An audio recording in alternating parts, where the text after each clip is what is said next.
안녕하십니까 여러분. 한국 사마천학회 김영수 이사장입니다. 오늘 대동문화재단에서 개최하고 있는 인문학 강좌 빛고올 문화대학 제8강을 제가 맡게 됐습니다. 오늘 저는 여러분들에게 좀 특별한 강의를 들려드릴까 합니다.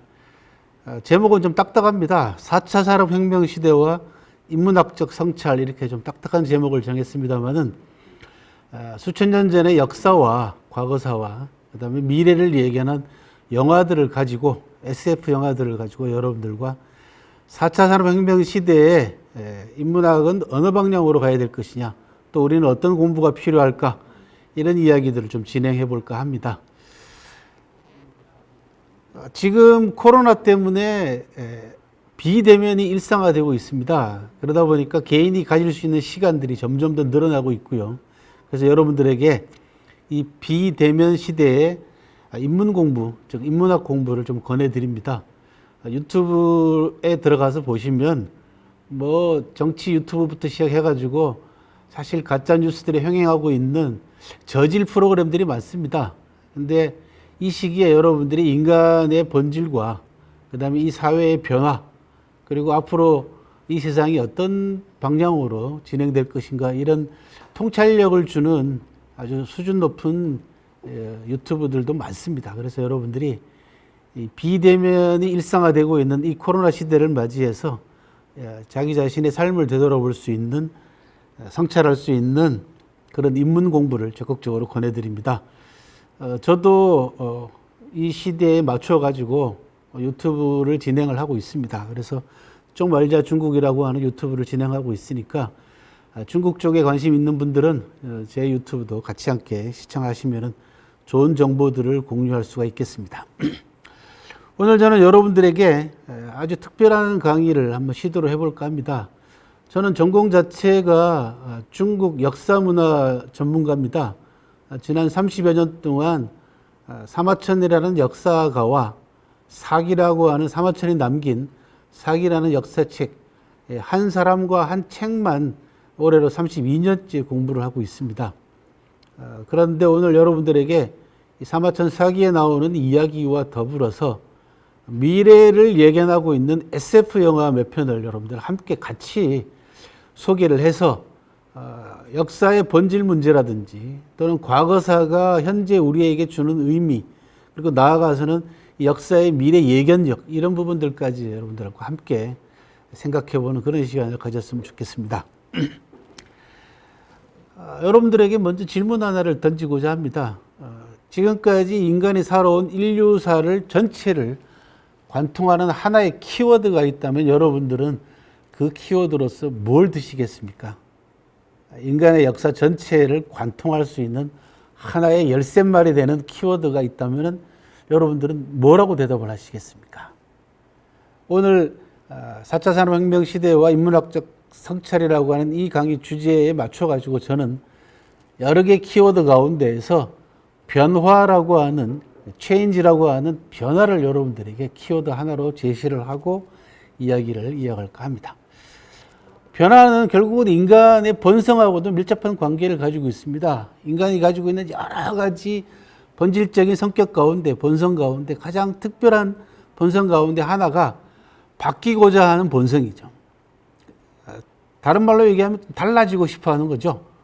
내가 누군가하고는 다르다라는 모습도 보여주고 싶어 하는 그런 본성도 있고요. 그래서 바뀌고자 하는 본성과 또 이 바뀌고자 하는 본성이 사회 여러 공동체 사람들과 만나게 되면, 또는 사회적 책임감과 만나게 되면 바꾸고자 하는 마음으로 바뀝니다. 그죠? 여기도 또 바뀐다는 말을 또 제가 썼네요. 그렇죠? 원래 바뀌고자 하는 본성에서 무엇인가를 인위적으로 바꾸고자 하는 그런 사회적인 활동으로 한 단계 올라가게 되는 거죠. 이것이 곧 저는 인간의 역사다라는 말씀을 드리고 싶습니다. 왜 이런 말씀을 드리냐 그러면 4차 산업혁명 시대의 가장 중요한 키워드는 역시 변화 아니겠습니까?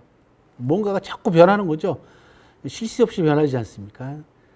최근 우리 인류에게 가장 큰 문제로 등장하고 있는 이 코로나 팬데믹 현상, 이런 부분들도 전부 다 인간 사회를 바이러스가 바꿔놓고 있는 그런 겁니다. 이게 우리가 원했던 바는 아닙니다만 어쨌든 간에 바뀌고 있죠. 그러면 이 바뀌고 있는 부분에 맞춰가지고 인간도 삶 자체도 패턴도 생활도 또 다 바꿔야 됩니다. 또 그렇게 바뀌어가고 있고요. 그죠? 그러니까 인위적이든 자기 스스로 자발적이든 아니면은 강제적이든지 간에 어떤 형태로 됐든 간에 인간의 역사는 지금까지 끊임없이 바뀌어져 왔다는 거죠. 즉, 변화되어 왔다는 겁니다. 바로 이 변화되는 모습을 제대로 통찰하는 사람들이 이제 역사가들이라고 얘기할 수 있고, 오늘날에 있어서는 경제 경영을 담당하고 있는, 즉 경제 분야를 담당하고 있는 사람들이 바뀌어 나가는, 변화되어 가는 모습을 가장 잘 포착하고 있고요. 또 하나는 놀랍게도 영상 분야에 종사하고 있는 분들이 세상 변화의 모습을 가장 잘 감지하고 있다는 사실입니다. 그래서 공부를 깊이한, 오랫동안 깊게 공부한 분들의 공통된 의견 가운데 하나는 뭐냐 그러면, 미래의 시대는 누가 뭐라 그래도 영상의 시대가 될 것이다 라고 얘기를 하고 있습니다. 실제로 저도 역사 공부를 하고 있습니다만은 한문으로 된 역사 사료 더미에 묻혀서 살고는 있습니다만은 끊임없이 변화되어 가고 있는 이 세계사의 모습, 인간의 생활의 모습, 이런 부분들을 영상을 통해 가지고 공부하고 배우고 감상하는 그런 기회를 가능하면 많이 가지고 있는 그런 쪽입니다. 그래서 여러분들에게 오늘 이 시간에는 2000 수백 년 전에 세상을 바꾸고자 했던 한 사람의 이야기와 그 다음에 앞으로 세상이 어떻게 바뀔 것인가를 예견하고 예언했던 영화 감독이라든지 작가라든지 소설가라든지 이런 사람들의 이야기를 같이 섞어서 여러분들에게 영화 몇 편과 더불어서 함께 진행을 해볼까 합니다. 아무래도 굉장히 실험적인 강의가 되다 보니까 약간 미숙한 점이 없지 않아 있을 겁니다. 양해를 부탁드리고요. 혹시 지금 현재 생방송으로 시청하고 계시는 분 가운데 제 강의를 들으시면서 궁금한 게 있으신 분들은 채팅창에다가 질문을 남겨놓으시면은 강의 마무리하면서 제가 대답을 해드리도록 하겠습니다. 자, 4차 산업혁명과 인문학의 결합은 가능한가? 이런 질문부터 먼저 던지고 시작을 해보도록 하겠습니다. 4차 산업혁명 시대의 인문학의 필요성에 대해서는 이미 오래전부터, 한 10여 년 전부터 많은 사람들이 얘기를 해왔고요. 또 인문학 열풍이 불지 않았습니까? 근데 여러분들 아실런가 모르겠습니다만은 이 시대에 약 10여 년 전부터 불기 시작한 인문학 열풍의 진원지가 여러분들 어디라고 알고 계십니까? 바로 이 사람입니다. 스티브 잡스입니다. 스티브 잡스가 아이패드 2를 출시를 하면서 이야기를 합니다. 기술 플러스 자유교양 플러스 인문학. 이게 자기가 만든 아이폰과 아이패드의 기본적인 키워드다라는 이야기를 하면서 세 번째 나와 있는데, 인문학 때문에 사실 스티브 잡스가 얘기한 인문학은 사실 예술 쪽에 가까운데 우리 사회에서는 이게 인문학이 마치 고전하고 연결돼 가지고 인문학 열풍이 불었던 게 사실입니다. 그래서 10여 년 전부터 우리 사회에 불어닥쳤던 인문학 열풍의 진원지는 사실은 스티브 잡스다라는 부분들, 최첨단 기술로 장착되어 있는 애플사의 아이폰을 비롯해 가지고 아이패드, 우리 인류의 생활 자체를 바꿔놓고 있는 이 스마트폰의 선구자인 스티브 잡스가 바로 인문학 열풍의 진원지다라는 말씀을 드리고 싶고, 또 하나는 그 결과입니다. 상당히 인문학 열풍이 많이 불었고, 실제로 마치 무슨 논어나 맹자나 이런 사서삼경이 인문학의 근본인 것처럼 그렇게 해서 많은 인문학 강사들이 배출이 되기도 했고, 또 지금도 그런 고전을 통해 가지고 무슨 인간의 본질을 성찰한다든지 인간이 어떤 존재라든지 이런 부분들에 관한 이야기를 인문학에서는 많이 하고 있습니다. 문사철에서는. 하지만은 실제로 남겨놓은 그 결과물을 놓고 보면은 사실 이 인문학 열풍이 일반인들에게 어떤 미래에 대한 통찰력이라든지 자기 자신을 돌아보는 성찰이라든지 이런 부분들에 대한 미친 영향은 굉장히 미미하다라는 겁니다. 무슨 말씀을 드리고 싶냐 그러면은, 방향을 저는 잘못 잡았다고 봅니다. 스티브 잡스의 말 한마디로 한국 사회의 인문학자들이 마치 인문학이 창조력의 근원인 것처럼 또 인문학이 미래를 위해서 대단히 유용한 학문인 것처럼 포장하긴 했습니다만은 실제로는 창조력의 근원이 되는 인문학의 실질적인 알맹이가 무엇인지에 대해서 또 미래를 예견하고 미래를 끌고 갈 수 있는 힘이 인문학이 어느 분야에 어떻게 담겨 있는가라는 부분에 대한 이야기들은 해오지 않았다는 거죠. 그냥 공자님 말씀이 이렇다. 그러니까 이렇게 살아라라고 하는 옛날 방식하고 똑같은 형태의 인문학 강의가 반복되다 보니까 실제로는 짜증을 내고 실증을 내는 그런 경향들이 굉장히 많이 현재 사회에 만연해 있는 것 같습니다. 그래서 오늘은 저는 그런 점을 좀 벗어나서 지금까지 인문학 열풍이 보여줬던 부족한 부분들, 이런 부분들을 한번 성찰을 해보면서 여러분들에게 최신 SF 영화와 연계해가지고 한번 인문학의 본연의 자세가 무엇인가, 인문학은 과연 미래에 어떠한 정신적 자산으로 역할을 할 것인가, 이런 부분들을 좀 같이 생각해보자라고 하는 취지에서 이 강의를 마련했습니다. 인문학은 누가 뭐라 그래도 인문학 자체가 영어로는 휴머니즘에 해당됩니다. 인간에 대한 학문입니다. 인문학은 다른 게 아니고. 그러다 보니까 인간의 내면과 본질을 통찰하는 힘을 인문학이 가지고 있는 것만은 사실입니다. 그런데 오늘날 인문학을 연구하고 공부하고 강의하는 분들은 이 인문학이 가지고 있는 기본적인 힘을 현대사회의 언어에 맞게 또 현대 변화되어 나가고 있는 세상의 변화에 맞게끔 사람들에게 맞춤형으로 끄집어낼 수 있어야 되는데 단순하게 인문학 자료를 디지털화 시킨다든지 이거를 좀 더 기술적으로 세련되게 포장을 한다든지 뭐 잘 아시다시피 파워포인트라든지 이런 방식을 또 다른 것들과 연계해 가지고 요즘 뭐 그걸 콜라보라고 하더라고요. 그죠? 콜라보를 통해 가지고 섞어 놓으면은 인문학이 빛이 나는 것처럼 솔직히 말씀드리면 꾸미는데 너무 많은 역량을 집중을 하다 보니까 인문학 자체가 가지고 있는 본연의 힘을 전달하는 데는 좀 좀 모자란 부분이 있지 않았나라는 그런 생각을 해봅니다. 그런 점에서 스스로 저도 성찰을 하게 되고 반성도 하게 되고 스스로 자기 반성도 하게 되는 그런 계기가 됐습니다. 그렇다 그러면은 인문학이 가지고 있는 본래의 힘을, 역량을 미래를 위해서 끄집어내려면은 어떤 자세가 필요한가라는 부분들이 가장 큰 과제라고 생각을 합니다. 자세입니다. 태도의 문제입니다. 저는 그걸 뭐라고 얘기하냐 그러면 보는 눈을 바꿔라 라고 얘기를 합니다. 역시 변합니다. 오늘의 주제처럼. 즉 사사삼경에 나와 있는 그 글자의 의미 또는 거기에 나와 있는 내용의 의미를 그대로 받아들이고 그걸 그대로 전달하는, 즉 낡은 눈을 가지고 고전을 전달하게 되면 결국은 낡은 책밖에 되지 않는다는 겁니다. 공자님이 남긴 말씀 한마디를 예를 들어서 논어 첫 구절 하기편에 나오는 하기 시습지면 불력 여로하라 라고 하는 이 대목을 옛날 방식 그대로 배우고 때때로 익히면은 어찌 기쁘지 아니한가 라고 하는 방식으로만 계속 해석해봐야 현재의 젊은이들을 비롯해 가지고 논어를 읽고자 하는 사람들에게는 크게 느끼는 바가 없다는 거죠. 또 특히 젊은 학생들한테는 이런 방식의 번역이나 이런 방식의 해석을 통해 가지고 논어의 정신을 전달하려고 했다가는 전부 다 하품하다가 끝나는 거죠. 그죠? 그래서 글자 하나하나 옛날로 이 말씀을 드리자면 2500년 전에 논어가 나왔을 때는 대단히 획기적인 책이었습니다. 그렇지 않습니까? 스승과 제자 사이의 대화록, 그죠?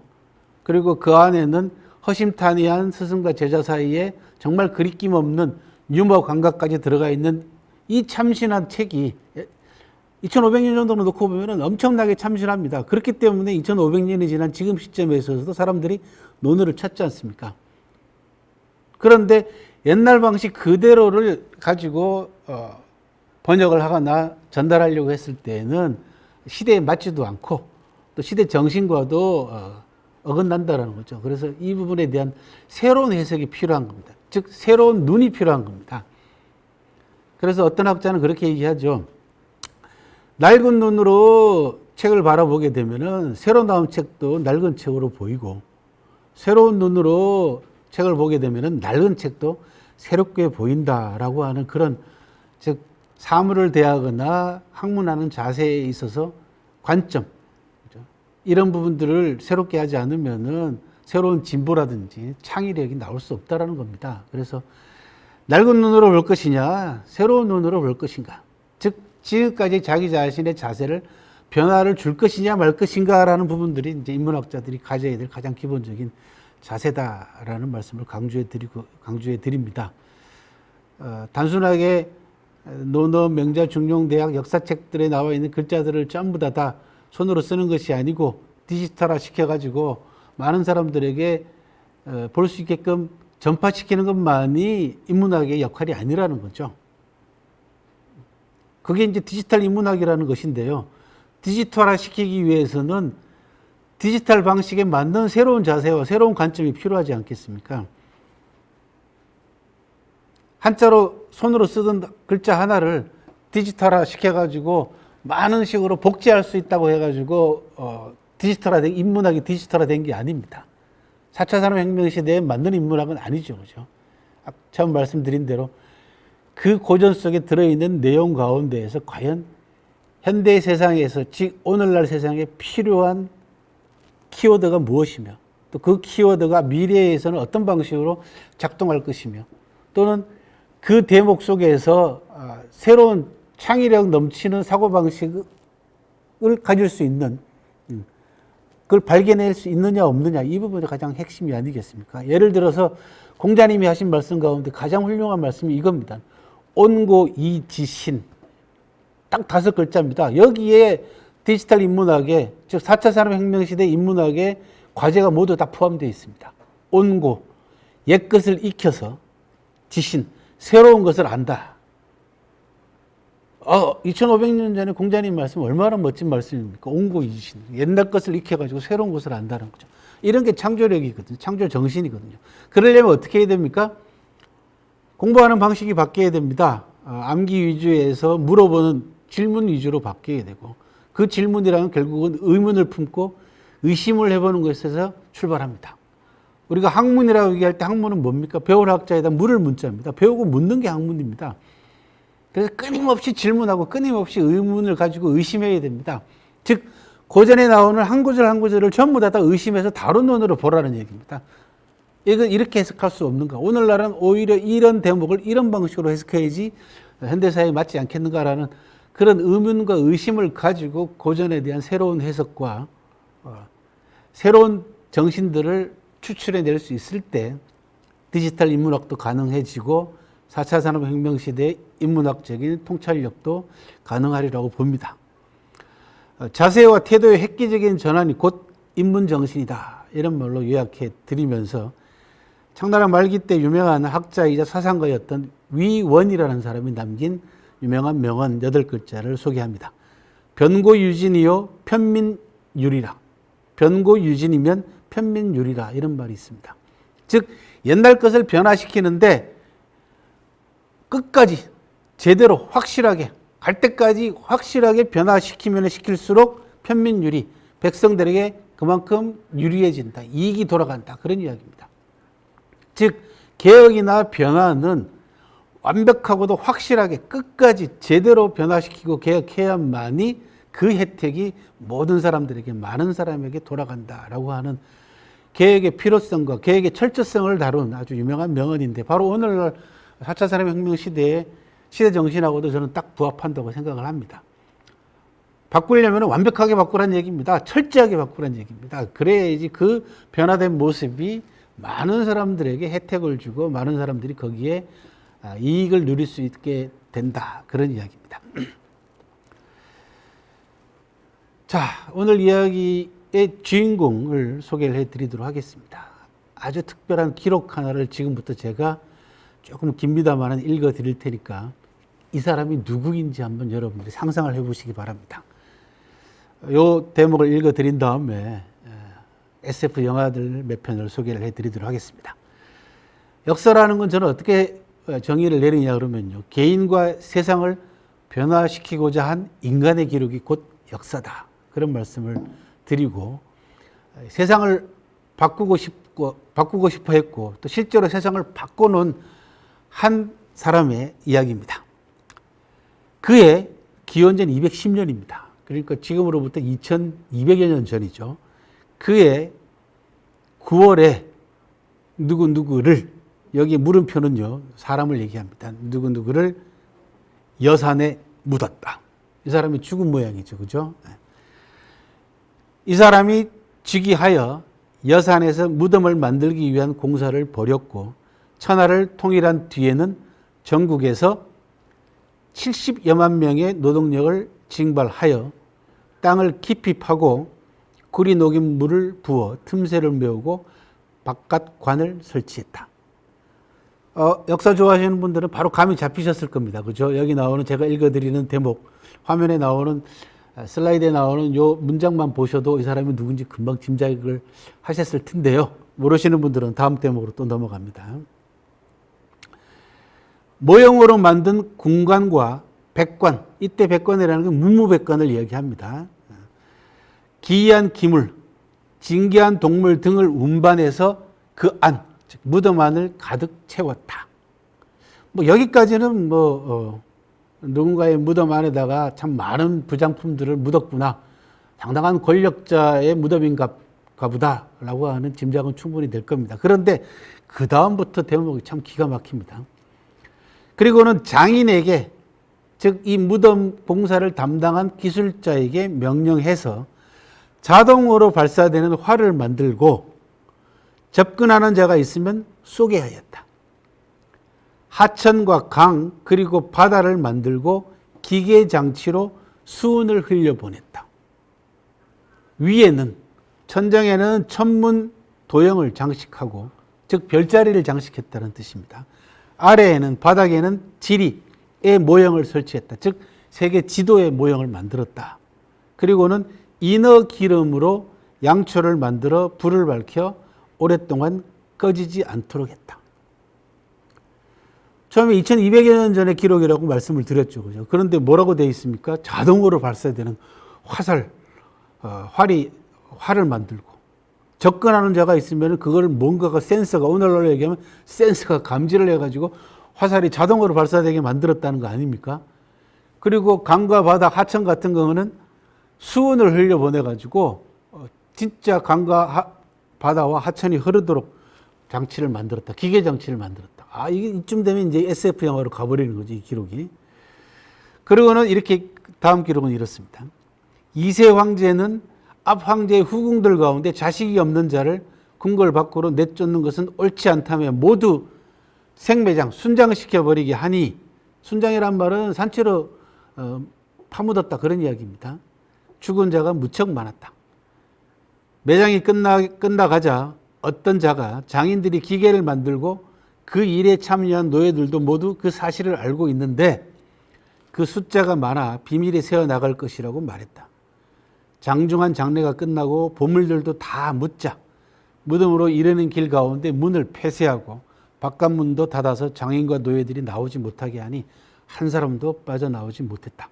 그러니까 이 공사에 참여한 사람으로서 이 무덤의 장치나 구조를 이해하는 사람들은 모두 다 안에다가 넣고 바깥에서 문을 잠궈가지고 생매장시켰다, 그런 이야기입니다. 묘지 바깥에 풀과 나무를 심으니 무덤이 마치 산과 같았다 라는 말로 이 사람의 무덤을 묘사하고 있습니다. 사마천해라는, 제가 평생 공부하고 있는 사마천해라는 역사가의 사기라고 하는 역사책 가운데 나오는 이 사람의 기록 가운데 한 대목, 무덤에 관한 대목이었습니다. 2200여 년 전의 기록입니다. 잘 보시면 아시겠지만 참 놀랍지 않습니까? 그래서 후대 학자들은요, 이 기록을 믿지 않았습니다. 사마천해라는 역사학자가 상상력을 발휘해서 쓴 기록이다. 왜? 이 무덤에 관한 다른 기록들이 없습니다. 사마천이 사기를 통해서 이 기록을 남기기 전에 적어도 이 무덤에 관한 이 비슷한 기록이 남아있으면 사마천은 적어도 그 기록을 참고해서 자기 역사책 속에 넣었을 텐데 다른 참고할 만한 기록이 없습니다. 그리고 여러분들 딱 보시면 알겠지만은 안에 들어가 보지 않고는 알 수 없는 내용들이죠. 그렇지 않습니까? 잘 보십시오. 내부 구조까지 다 지금 묘사가 되어 있습니다. 그래서 사마천 사기의 기록, 즉 팩트를, 사실성을 의심하는 학자들이 이 기록을 믿지 않고 사기라고 하는 역사책의 사실성에 대해서 굉장히 강한 비판을 가해왔던 게 사실입니다. 실제로 여러분들 기록을 보시면 알겠지만 정말 어디 무슨 우주 공상과학 영화 소설 속에 나오는 한 대목 같지 않습니까? 그죠? 무덤 깊이 있게 뭐라고 되어 있냐 그러면 우물 3개를 팔 만큼 깊게 팠다고 되어 있습니다. 원문에는. 학자들은 뭐라고 얘기하냐 그러면 대개 한 90m 정도 파고 들어간 걸로 이제 추정을 합니다. 지하 90m. 그리고는 동으로 쇳물을 부어가지고 무덤을 갖다가 전부 다 완전 진공 상태로 밀폐시켰습니다. 그리고 그 안에다가 문무백관의 인형들부터 시작해서 진귀한 동물들, 보물들 잔뜩 집어넣고, 예?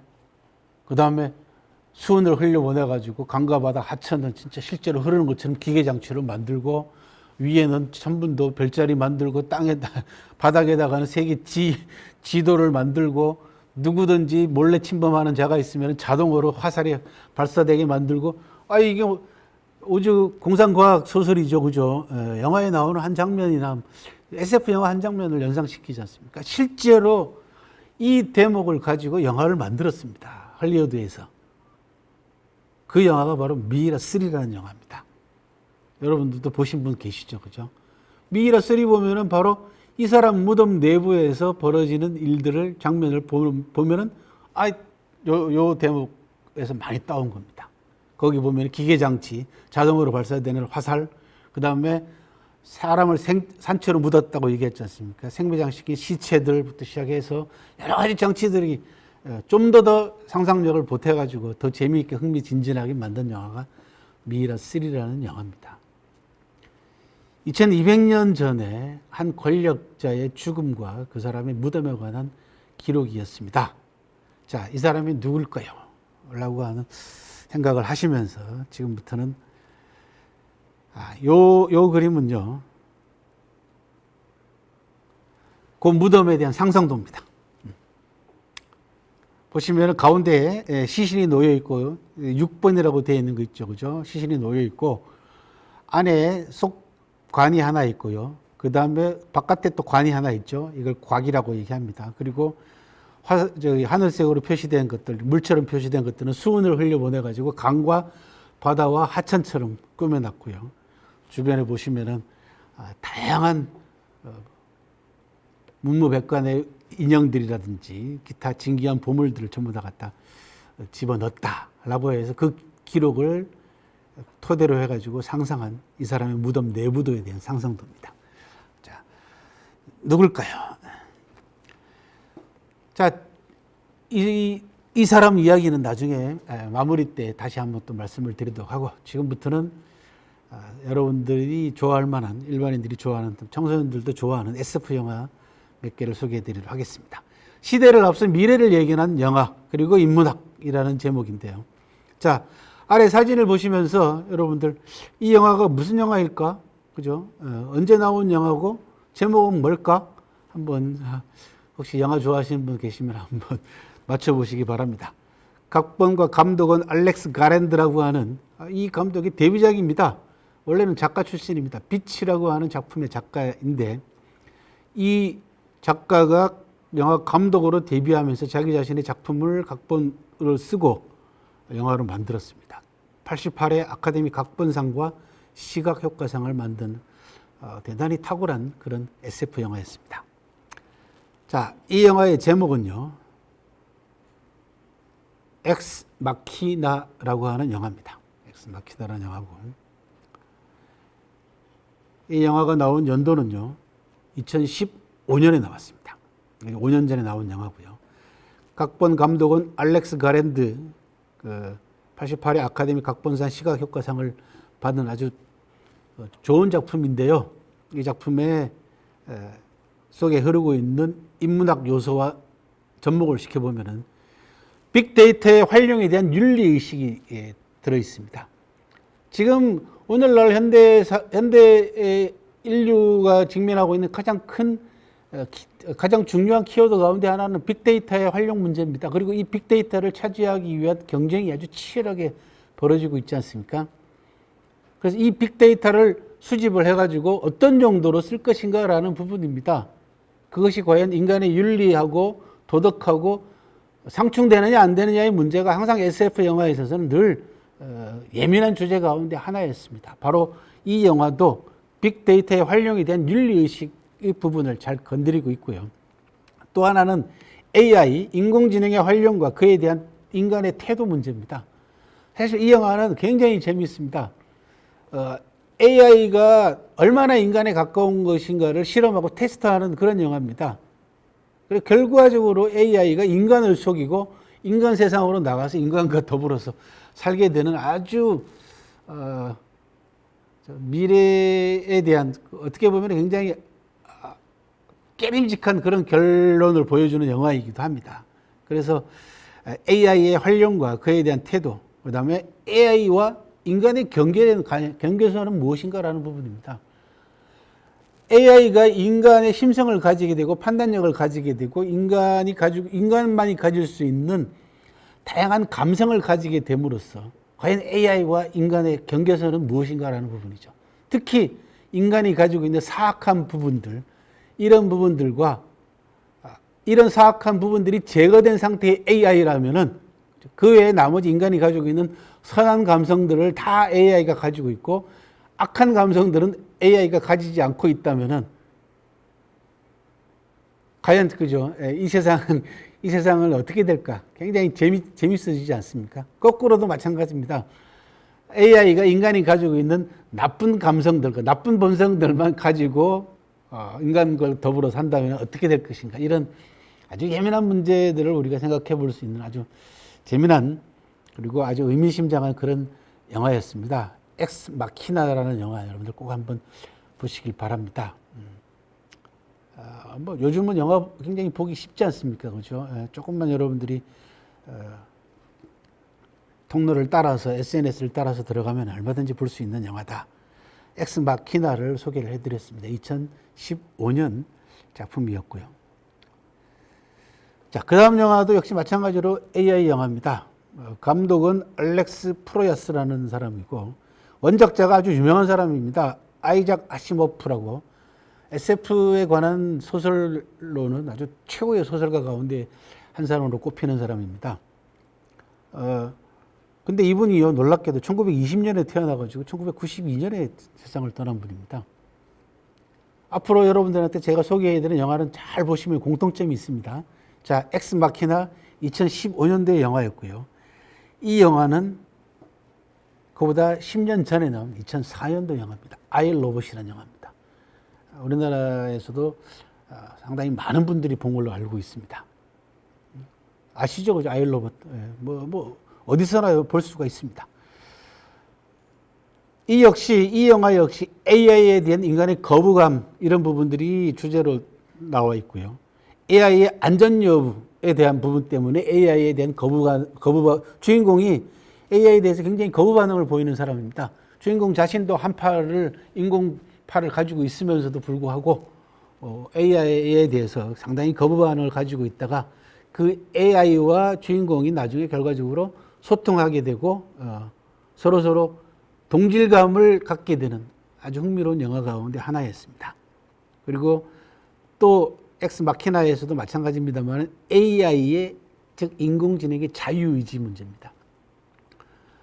인공지능이 발달하면 발달할수록 아마 이 문제가 가장 큰 문제로 등장하지 않을까 싶습니다. AI가 자유의지를 가졌을 경우에 그리고 그 자유의지에 의해 가지고 행동할 경우에 그리고 그 자유의지에 따라서 인간과 충돌했을 경우에 과연 AI가 인간의 삶에 있어서 어떤 존재 의미로 다가올 것인가라는 부분에 대한 성찰이 가능하게 만들어주는 그런 영화 가운데 하나였고요. 이 영화에서는 재밌게도 헨젤과 그레텔이라고 하는 작품이 잠깐 소개되기도 합니다. 그래서 인문학적 성찰은 그 작품이 미래 공상과학 영화가 됐든 뭐가 됐든 간에요. 그 작가나 그다음에 그 영화 감독이 가지고 있는 인문학적인 소양에 따라 가지고 강도와 깊이를 달리해서 나타날 수밖에 없지 않습니까? 그래서 여러분들이 SF 영화를 보면서도 원작자가 어떤 사람이었고 또 감독이 어떤 작품들을 주로 만들어낸 감독이고 또 그 감독과 원작자가 가지고 있는 휴머니즘, 즉 인문 정신이 어떤 정신을 가지고 있는가라는 부분들을 참고로 같이 공부를 하시면서 보시면 훨씬 더 깊이 있게 또 진지하게 의미심장하게 영화를 감상하실 수가 있고 또 그 속에 흐르고 있는 휴머니즘을 여러분들이 스스로 차단해서 앞으로 미래에 여러분들에게 자신에게 그 의문을 던질 수가 있겠습니다. 2004년에 나왔던 아이 로봇이라고 하는 영화였습니다. 자, 뭐 이 배우는 워낙 유명한 배우이기 때문에 여러분들이 딱 보기만 해도 그 작품이겠다. 또 감독도 스티븐 스필버그입니다. 전 세계적인 감독이죠, 그죠? 자, 이 영화 2002년도에 나온 마이너리티 리포트라고 하는 아주 유명한 영화입니다. 이 영화는 잘 아시다시피 미래에 발생할 수 있는 범죄를 예방하기 위한, 그죠? 예.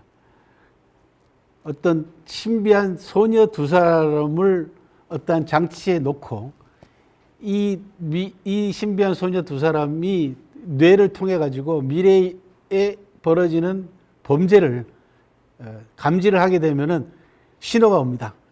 그러면은 경찰들이 그 장소로 달려가서 범죄를 예방한다라고 하는 이야기인데 사실은 그 부분이 조작되어 있었다라는 겁니다. 나쁜 의도를 가지고 있는 사람에 의해서. 그래서 시스템으로 범죄를 예방할 수 있느냐 없느냐에 대한 첫 번째 문제가 떠오르겠죠. 그죠? 어떤 장치. 여기는 이제 마치 아주 특별한 능력을 가지고 있는 소녀에 의해 가지고 미래가 감지된다라는 설정이긴 합니다만은 아마 앞으로는 이게 AI로 대체가 돼 가지고 미래에 벌어질 수 있는 빅데이터를 활용해 가지고 예를 들어서 인간에 대한 한 개개인에 대한 빅데이터가 전부 다 인공지능에 의해 가지고 전부 다 수합이 되잖아요.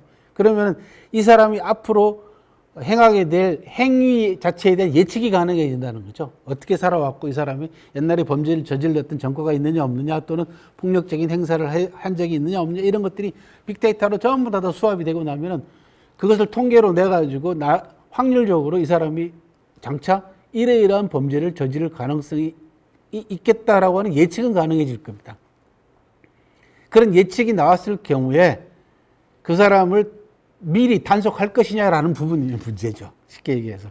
저 사람은 앞으로 조만간 내년쯤이면은 범죄를 저지를 가능성이 아주 다분하니까 지금부터 아예 단속을 해서 저 사람이 범죄를 저지르지 못하도록 구속을 한다든지 또 어떤 형태로든지 뭐 그게 강압적인 방법이 됐든 또는 뭐 정신적 압박이 됐든 간에 압박을 줘서 범죄를 미리 예방하는 것이 과연 옳은 것이냐라는 부분에 대한 이야기입니다. 이 이야기는 시스템과 연계시켜 보면은. 그래서 시스템이 아니라 인간의 문제냐, 결과적으로. 안 그러면 인간이 가지고 있는 사악한 부분들 때문에, 인간이 가지고 있는 열악한 본성 때문에 그것을 시스템으로 통제하고 억제할 필요가 있느냐의 문제에 대한 딜레마입니다. 이런 부분들이. 그래서 그것이 장차, 예를 들면은 그 사람의 미래를 AI가 또 빅데이터를 통해서 예견을 해서 그 사람은 어떤 형태로든지 강압적인 방법으로 통제를 했다고 칩시다. 그래서 미래 1년 뒤에 저 사람은 분명히 범죄를 저지를 거로 예상을 했었는데 그런 방식으로 범죄가 없어졌다. 뭐 안 저질렀으니까 이제 알 수가 없는 거죠. 그리고 그런 방식으로 강압적인 방식으로 그 사람을 통제하지 않았다면 정말로 범죄를 저질렀을까? 이런 부분도 누구도 알 수 없는 부분 아닙니까? 그죠? 그런데 통계를 가지고 빅데이터를 가지고 또 AI를 통해 가지고 한 개인의 자유의지를 강압적인 방식으로 통제하는 것이 과연 윤리적으로 옳으냐 옳지 않느냐의 문제에 대한 딜레마입니다. 이런 부분들이.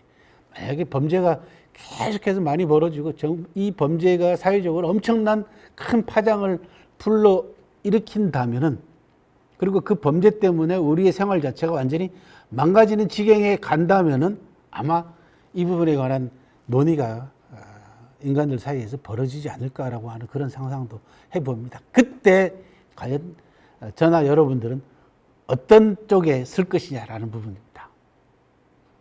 범죄 예방을 위해서 한 개인의 자유의지를 강압적인 방식으로 통제하는 것이 적절하냐 아니냐의 문제에 대한 고민, 이런 부분들은 아마 조만간 인류가 직면하게 될 아주 예민한 문제 가운데 하나가 아닐까, 그런 생각을 하게 되고요. 바로 그런 문제를 다룬 영화가 마이너리티 리포트라고 하는 영화였습니다. 뭐 이 영화 보시면 알겠지만은 그 2002년도에 나왔는데 지금은 다 보편화됐죠.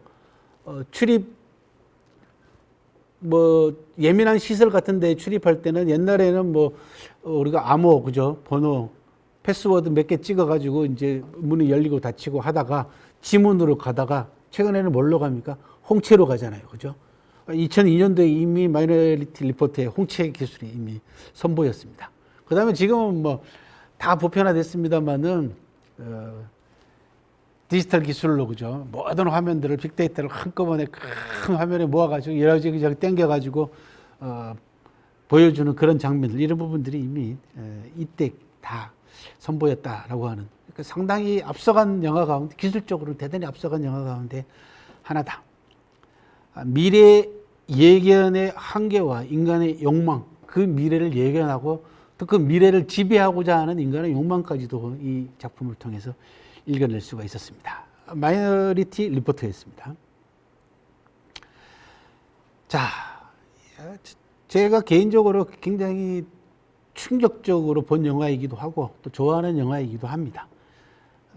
리들리 스콧이라고 하는 아주 유명한 감독이 작품을 만들었고요. 원작은 필립 K. 딕이라고 하는 작가의 안드로이드는 전기양을 꿈꾸는가라고 하는 아주 특별한 제목의 소설이 이 작품의 원작입니다.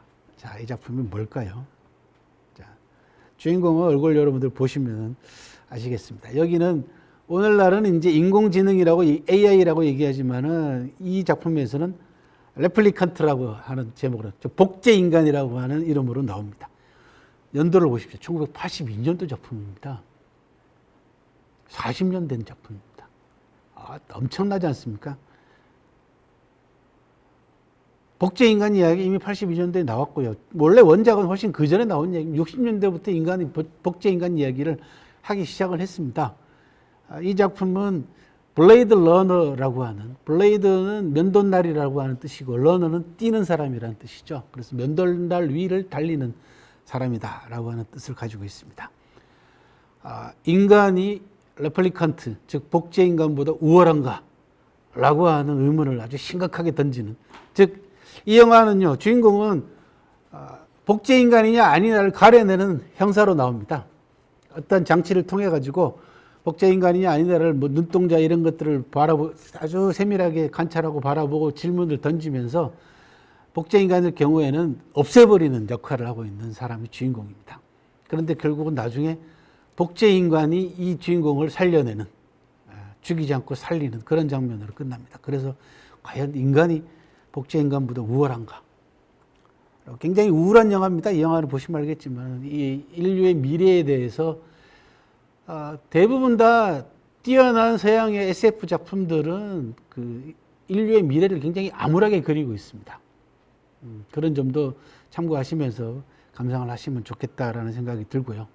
과연 우리 미래의 모습이 어떨까라고 하는 질문을 이미 40년 전에 블레이드 러너라고 하는 제목으로 영화로 만들어진 바가 있고요. 최근에 블레이드 러너 2049라고 해서, 이 블레이드 러너 첫 작품은 2019년이, 그러니까 작년이죠. 2019년을 상장해서 만든 영화고요. 블레이드 러너 2049는 작년인가 재작년에 나온 영화입니다.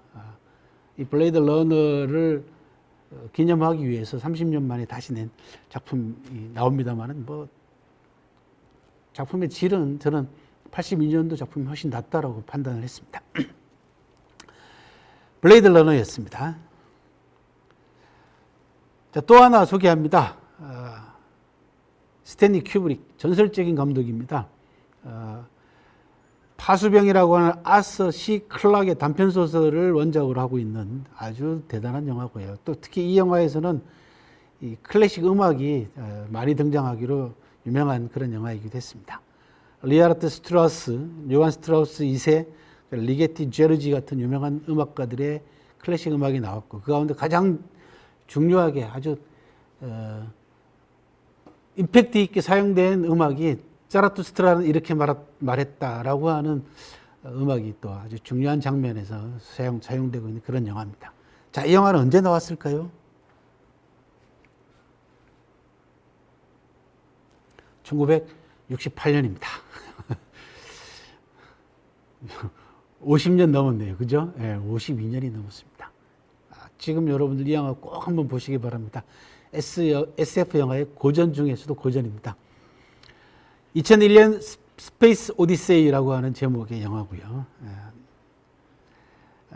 음악과 더불어서 아주 음악에 가까운 스토리텔링과 인류 진화에 대한 아주 뛰어난 통찰력을 보여주는 그런 인문학자들도 꼭 봐야 될 영화 가운데 하나로 저는 추천을 합니다. 왜 그러냐면 여기 보면 아주 굉장히 재미난 장면이 나오는데요.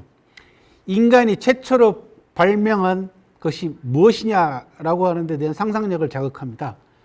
이 영화의 첫 대목이 뭐냐 그러면요. 원시인들이 물을 사이에 두고 서로 으르렁대는 장면이 나옵니다. 비는 오지 않고 해는 내리쬐고 물은 말라가고 그런데 물은 먹어야 되겠는데 누가 먼저 달려가서 먹느냐 이거죠. 그러면 결국 싸움이 날 것 같으니까 서로 으르렁대기만 합니다.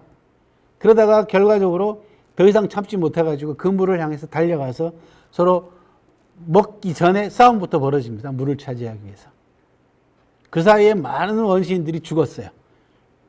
싸우다가 원시인 하나가 자기가 죽은 원시인의 이 대퇴부 뼈, 그죠?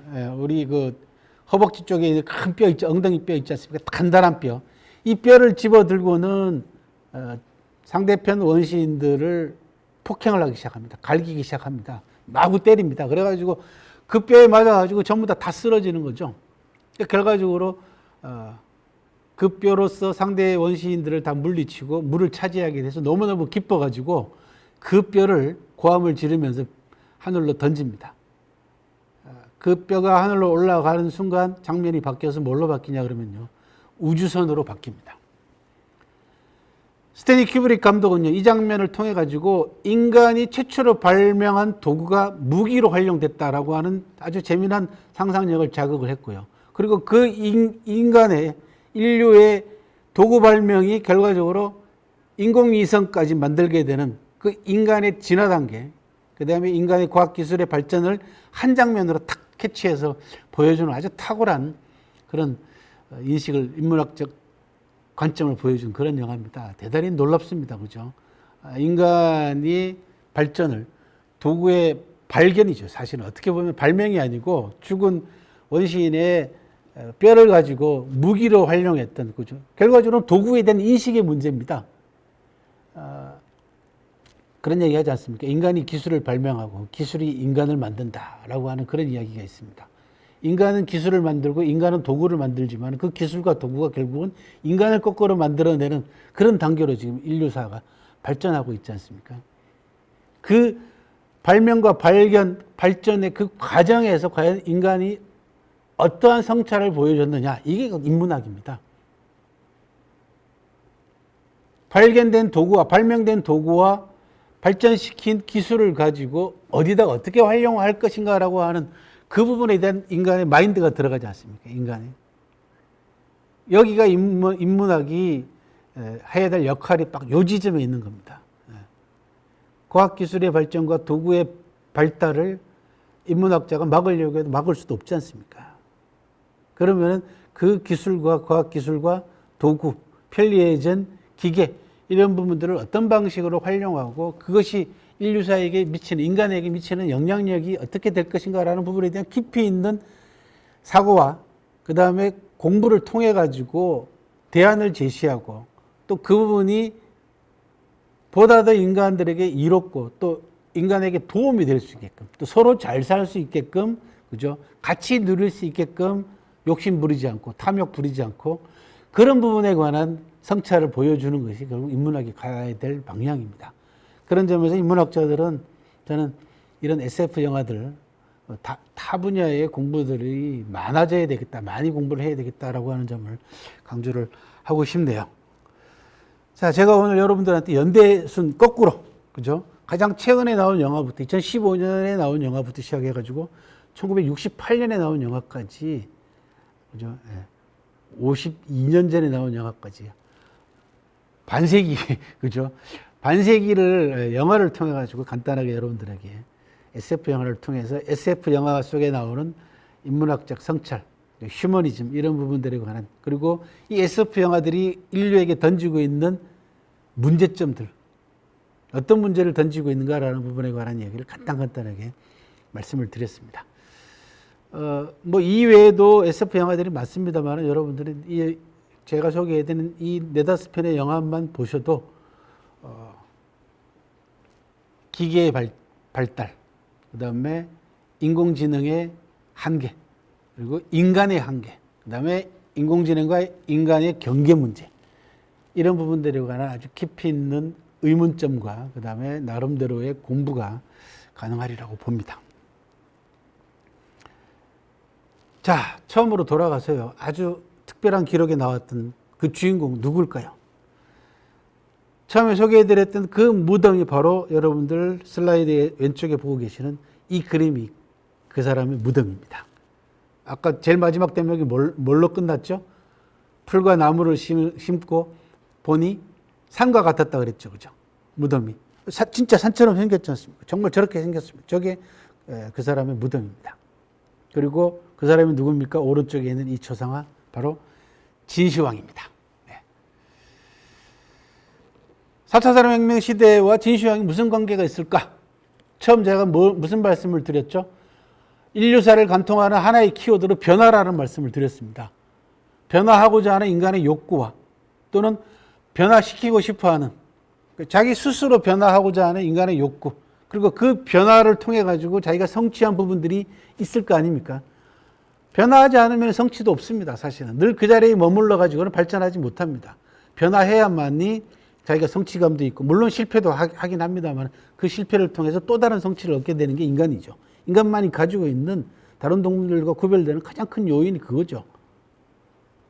실패에도 극복할 수 있고, 그 실패를 통해서 배우고, 그 실패를 통해서 훨씬 나은 통찰력을 얻게 되고, 훨씬 창조력을 더 개발을 받아가지고 더 나은 부분으로 발전하게 되는 게 인간 아닙니까? 그죠? 그래서 변화하고자 하는 내면의 자기 자신의 욕구와 그 변화를 통해서 성취한 부분들이 존재하면은 다른 사람도 변화시키고 싶어 합니다.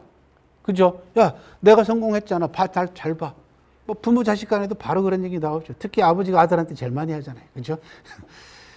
또 실패하거나 아버지가 자기 스스로에 대한 자격지심을 가지고 있는 부모들은 뭐라고 얘기합니까? 야, 너는 그렇게 살면 안 돼. 그러니까 너는 나처럼 살면 안 된다라고 얘기하죠. 너는 나처럼 살지 말고 변화하라는 거죠. 즉 인간은 변화하든 변화하지 못했든 간에 그걸 통해 가지고 변화가 얼마나 중요한가라는 부분들을 정확하게 알고 있다는 거죠. 실패한 사람들도, 변화하지 못했던 사람들도 결국은 내가 이렇게밖에 되지 못하는 것은 시도하지 않았고 변화하지 않았기 때문에 요 정도밖에 못하고 있다는 건 알고 있다는 겁니다. 그래서 인간 내면 세계에는 가장 중요한 것은 변화하고자 하는 욕구는 누구나 다 가지고 있습니다. 그것이 환경이라든지 가정 형편이라든지 또는 자기 의지의 차이에 따라 가지고 섣불리 나서지 못하기 때문에, 시도하지 못했기 때문에 변화하지 못했고 실패했거나 또는 침체되어 있을 뿐이지, 인간 내면의 욕구에는 반드시 변화하고자 하는 욕구는 다 가지고 있다는 거죠. 그리고 이제는 이 변화에 대한 욕구는 선택사항이 아니라 필수가 됐지 않습니까? 실제로 여러분들의 삶이 최근 10여 년 사이에 얼마나 많이 변했는가 한번 잘 생각해 보십시오. 스스로 나서가지고 변화한 부분도 계시겠지만 어쩔 수 없이 따라가지 않으면 안 되는 부분들이 있어서 변화한 것도 있죠. 바뀐 것들이 있죠. 그리고는 뭐라고 생각합니까? 진작에 해볼 걸. 그런 얘기 굉장히 많이 하지 않습니까? 변화하고자 하는 욕구는 나이하고는 상관없습니다. 인간은 죽는 순간까지 진화할 수 있는 존재라는 게 제 믿음입니다. 인간의 4차 산업혁명 시대를 가능하게 만들어준 것도 결국은 바로 그것입니다. 변화하십시오.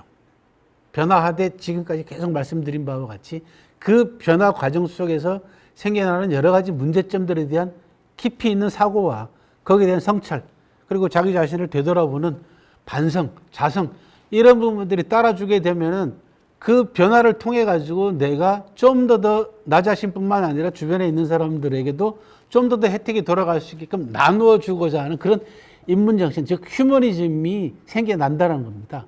그게 인문학입니다. 그게 인문정신이고,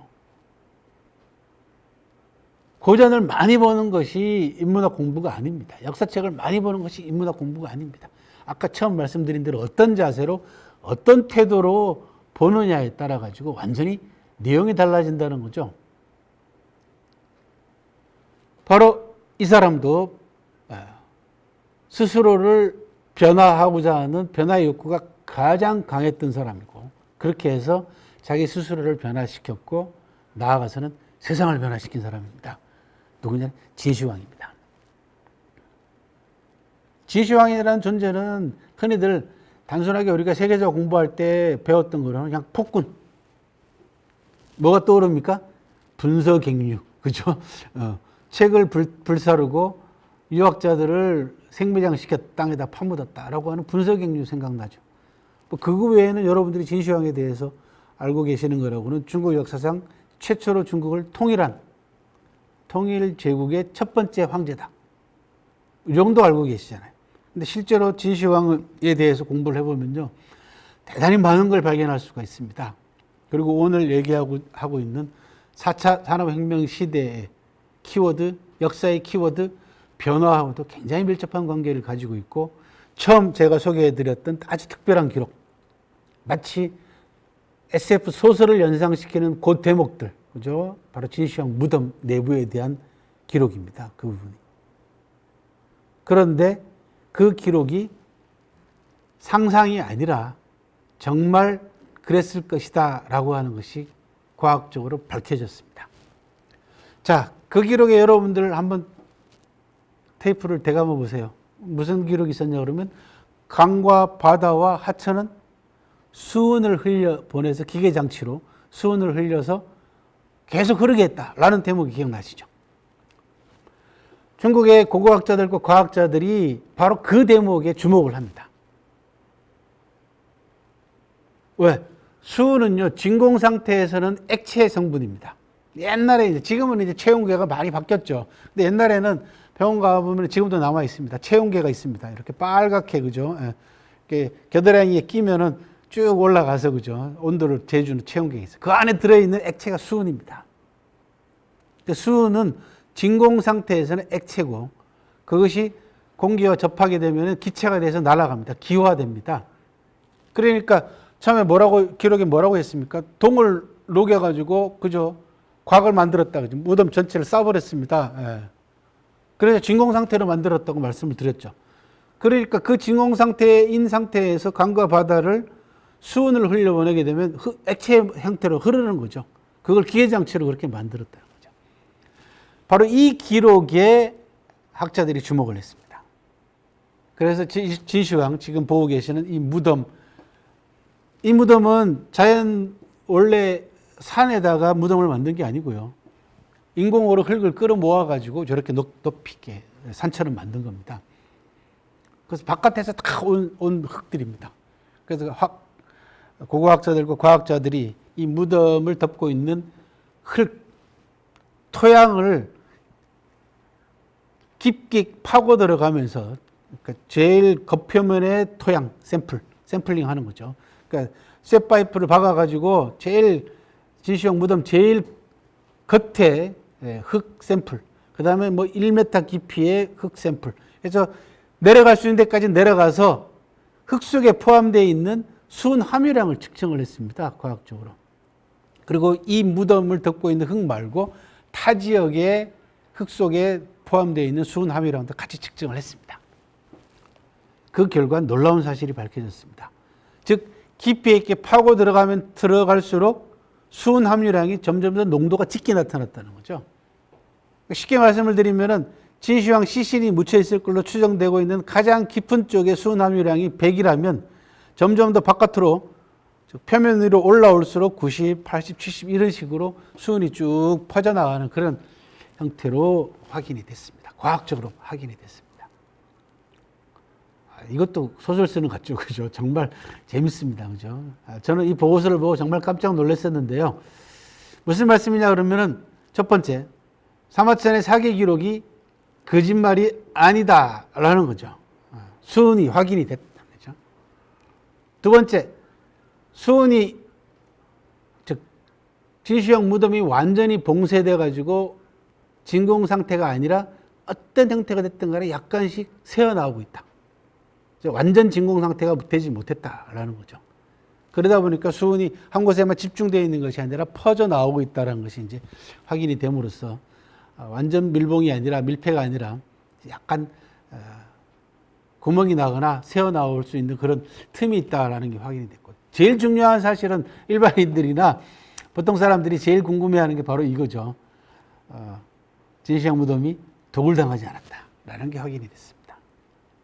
과학 기술에 따라서 정말 놀랍습니다. 사마천 기록에 따르면은 진짜 그 안에 별의별 게 다 들어가 있을 거 아닙니까? 독을 당하지 않았다면 어마어마한 겁니다. 실제로 놀라운 겁니다. 이거는. 그래서 호기심 많은 사람들이나 이런 것들에 대해서 황제 무덤 안에 뭐가 들어있는가를 알고 싶어하는 사람들은 저거 빨리빨리 파자라고 막 주장하는 사람도 있습니다만은, 아직까지 현대의 기술로는, 발굴 기술로는 진시황 무덤을 제대로 발굴해내기가 어렵다라고 하고 해서 아직까지 진시황 무덤은 발굴하지 않고 있습니다. 진시황 무덤이 독을 당하지 않았다라는 사실이 확인이 됐습니다. 왜?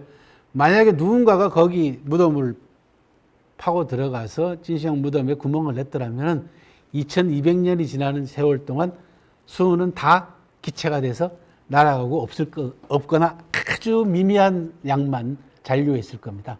그런데 지금 상당한 양의 수은이 확인이 됐다는 사실은 아직도 아무도 진시황 무덤을 파고 들어가지 못했다라는 걸 입증해 주는 거죠. 그런 점에서 사마천 사기의 이 대목이 대단히 중요한 대목으로 현재 인정을 받고 있습니다. 2100년 전에 역사책을 남긴 사마천이라는 역사학자, 시간과 공간을 초월해서 얼마나 대단합니까, 그죠? 이것도 SF 소설감 아닙니까, 그죠? 예. 역사라는 게 그렇습니다. 과거의 기록이긴 합니다만은 현재 우리의 모습을 비춰주고 나아가서는 미래를 예견하는 것이 역사입니다. 한 개인도 마찬가지 아닙니까? 내가 살아온 과거를 되돌아보고 현재 내 위치를 확인하고 그리고 내 과거의 경험과 지혜와 모든 실패와 이런 것들을 종합해서 미래를 개척해 나가는 게 인간이듯이 똑같습니다. 인류의 과학기술의 발전, SF 영화의 발전, 4차 산업혁명 시대의 현재 변화상 이런 부분들은 전부 다 과거 역사를 통해 가지고 우리가 얼마든지 확인 가능하다는 겁니다. 그런 부분들은 역사의 데자뷰라고 합니다. 그죠? 기시감이라고 하죠. 늘 있어 왔던 것들입니다. 다만 그 변화되는 모습 가운데에서 아주 세부적으로 세심하게 어떠한 변화가 일어났고 그 변화가 인간에게 어떤 영향을 미쳤는가라는 부분들을 깊이 있게 통찰해 가지고 잘못된 부분들을 다시 반복하지 않는 것이 중요한 겁니다. 여러분들에게 제가 소개해드린 이 SF 영화들의 가장 중요한 공통점 가운데 하나는 인간이 가지고 있는 딜레마 아니겠습니까? 인간보다 더 인간다운 복제 인간이 나왔을 경우에 인간의 존재 가치는 무엇이냐라는 부분이죠. 그 AI를 인간이 만들긴 했습니다만 그 AI를 만든 그 AI의 머릿속에는, 그죠? 두뇌 속에는, 기억 속에는 인간이 지금까지 살아온 모든 경험했던 부분들의 기억과 그 정보가 AI한테 들어가 있는 거 아니겠습니까? 결국은 인간하고 다를 바가 없습니다. 문제는 양심을 집어넣을 수 있느냐 없느냐의 문제입니다. AI는 궁극적으로 그 양심도 빅데이터를 통해 가지고 통계를 통해서 양심이라고 양심인 척 발휘할 수밖에 없는 거죠. 오늘날 우리 인간이 인문학을 통해서 회복해야 될 가장 중요한 부분은 양심입니다. 그거는 아무리 과학기술이 발전하고 AI가 뛰어난 AI를 만들어낸다 하더라도 그 부분은 집어넣을 수 없는 부분이죠. 인문정신의 기본은 결국은 양심의 회복입니다. 그 양심을 가지고 과학기술에 적용을 해야만이 인류가 혜택을 볼 수가 있다는 거죠. 다시 진시황으로 돌아와서요. 진시황은 어떤 사람이냐? 중국 역사 5,000년을 딱 둘로 나누는 단어가 있습니다. 그게 뭐냐 그러면은 선진이라는 겁니다. 선진. 영어로는 before Qin이라고 합니다. 즉 진나라 이전이라는 겁니다. 그러니까 진시황이 천하를 통일하고 난 다음에 그 이후로부터 3,000년이 넘어 지났습니다. 2,000년이 넘어 지났습니다. 그러면서 그 사이에 진시황이 천하를 통일하는 곧 진나라를 기점으로 해가지고 그 이전 시대와 그 이후 시대로 중국사를 나눈다는 겁니다. 그러니까 예수님을 기점으로 해가지고 BC하고 AD 나누는 거하고 똑같습니다. 예. 예수님보다 200년 전, 200 몇십 년 전 사람입니다. 예수님이 기원 전후로 해서 태어나셨다면 진시황은 기원 전 259년에 태어난 사람입니다. 그리고 오늘날 중국사를 5,000년 시대를 구분하는 것이 선진이죠. 진나라 이전과 그 이후로 나눈다는 겁니다. 얼마나 대단한 사람입니까? Before Qin, After Qin 이렇게 나눕니다. 지금으로부터 2241년 전에 일어난 세계사의 한 장면입니다. 2241년 전에 진시황이라는 사람이 중국을 통일합니다. 7개 나라를 하나로 합칩니다. 그 강력만 무려 300만 제곱킬로미터입니다. 우리나라 남북한 합친 땅덩어리의 15배의 강력을 통치하는 대제국의 최초의 황제가 됐던 사람입니다. 그리고 모든 걸 바꿉니다. 여러분들도 학교 다닐 때 배우셨잖아요. 화폐를 통일하죠. 문자를 통일하죠. 도량형을 통일합니다. 심지어 수레바퀴의 크기까지 통일합니다. 뿐만 아니라 수레바퀴에 들어가는 모든 부품도 전부 다 규격화합니다. 세상을 바꾼 사람입니다. 이 사람이. 모든 걸 바꿨습니다. 자기 자신을 바꿈으로써 진나라를 바꿨고요. 진나라를 바꾸고 난 다음에는 그 당시로서는 세계사였죠. 그죠? 세상을 바꿨습니다. 그리고 그것을 하나의 시스템으로 통제하려고 했던 사람입니다. 우리 오늘 영화 소개하면서 계속 시스템 얘기 나왔지 않습니까? 미래를 예견할 수 있는 능력이 있으면 범죄 예방에 과연 도움이 될 것이냐, 그걸로 과연 인간이 범죄 예방을 할 것이냐, 그런 방식으로 이런 고민들, 아까 의문을 던져봤지 않습니까? 2200년 전에 진시황이라는 사람은 300만 제곱킬로미터라고 하는 어마무시한 이 대제국을 하나의 시스템으로 통제하려고 했던 사람입니다. 혁명이죠. 그 당시로는 거죠. 지금 오늘날 4차 산업혁명 시대의 변화와 흐름과 그 혁명과 개혁하고는 비교도 안 될 만큼 어마어마한 개혁을 하고 변화를 하고 혁명을 한 사람입니다. 그런데도 어떻게 됐습니까? 놀랍게도 자, 300만 제곱킬로미터의 천하를 일사불란하게 통치하고자 한 시스템 전문가로서의 진시황 모습. 두 번째, 당시로서는 세계 유일, 세계 최고의 네트워크를 구축하려고 했던 사람입니다. 오늘날을 네트워크 얘기하면은 뭐 여러분들 다 알아듣지 않습니까? 인터넷망, 그죠? 예. 인터넷 자체가 네트워크 아닙니까? 물론 무선이죠. 선이 없죠. 선이 없는 무선 시대 이전에는 뭘로 다 했습니까? 유선으로 했습니다. 전기줄을 통해 가지고 전부 다 우리가 선으로 했죠. 그러면 그전에는 여러분들 뭘로 했을 것 같습니까? 네트워크 구성을. 도로입니다. 길입니다. 길. 통신망이라는 건 여러분들 잘 생각을 해보십시오. 지금은 무선으로 다 모든 게 통신이 되지만 그전에는 전기줄로 다 했죠. 예. 그전에는 통신은 뭘로 했습니까? 봉화라는 걸 했어요. 봉수대. 저 높은 산에서 불을 피워가지고 그 연기 색깔로 공습 경보를 알리고 다른 소식을 전했습니다. 그거는 특별한 경우에만 사용할 수 있죠. 뭐 보편적으로 사용할 수도 없는 겁니다. 매일 그거 봉합불 올릴 수는 없는 거 아닙니까? 그 밖에 일상적인 모든 네트워크는 뭘로 합니까? 길을 통해서 했습니다. 길을 통해서 뭘로? 마차나 말을 달려서 또는 걸어서. 진시황이라는 사람은 바로 그겁니다. 세계 최고의 네트워크를 구성하려고 했던 사람입니다. 그게 뭐냐? 길 닦기에 열을 올린 사람입니다. 무려 5종류의 네트워크를 구성을 합니다. 즉 5종류의 길을 닦은 사람입니다. 이 사람이. 고속도로부터 시작해가지고요. 군사 전용도로, 국도, 일반도로, 심지어 황제만 다니는 황제 전용도로까지 5개의 네트워크를 구축했습니다. 왜? 넓어진 강력 속에서 자기가 구상하고 있는 시스템대로 통일 정책이 빨리빨리 시행되기 위해서는 어떻게 해야 됩니까? 도로가 깔려야 된다는 거죠. 즉 전기줄이 깔려야 된다는 얘기예요. 오늘날로 얘기하면 무선통신망이 깔려야 된다는 거죠. 어마무시한 사람 아닙니까? 그죠? 예. 여러분들이 알고 계시는 진시황이라는 사람이 이런 사람입니다.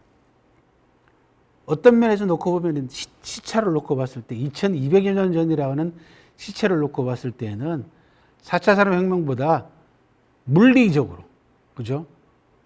물리적으로 훨씬 더 엄청난 변화와 변혁의 전기를 마련한 사람이다 라는 겁니다. 온라인과 오프라인 그리고 빅데이터를 모두 독점한 천하의 하나밖에 없는 황제였습니다.